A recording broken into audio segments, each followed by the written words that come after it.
بسم الله الرحمن الرحيم. يا أيها المزمل قم الليل إلا قليلا نصفه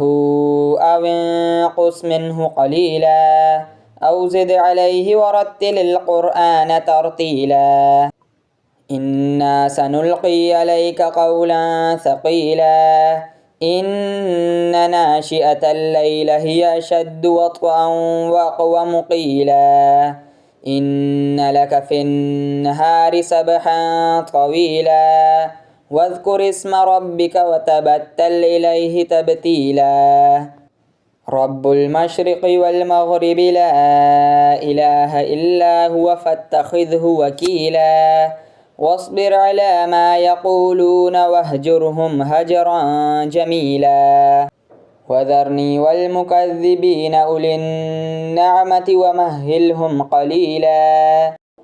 إن لدينا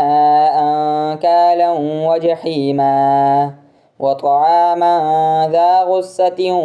وعذابا أليما يوم ترجف الأرض والجبال وكانت الجبال كثيبا مهيلا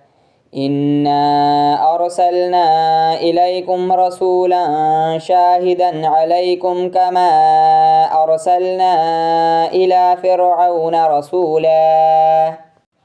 فعصى فرعون الرسول فأخذناه أخذا وبيلا فكيف تتقون إن كفرتم يوما يجعل الولدان شيبا السماء منفطر به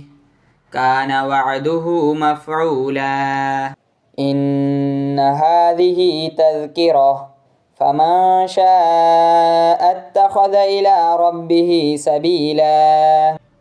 إن ربك يعلم أنك تقوم أدنى من ثلثي الليل ونصفه وثلثه وطائفة من الذين معك والله يقدر الليل والنهار علم أن لن تحصوه فتاب عليكم فاقرؤوا ما تيسر من القرآن علم أن سيكون منكم مرضى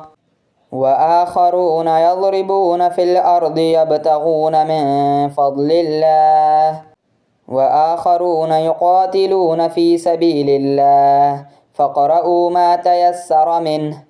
وأقيموا الصلاة وآتوا الزكاة وأقرضوا الله قرضا حسنا وما تقدموا لأنفسكم من خير تجدوه عند الله هو خيرا وأعظم أجرا واستغفروا الله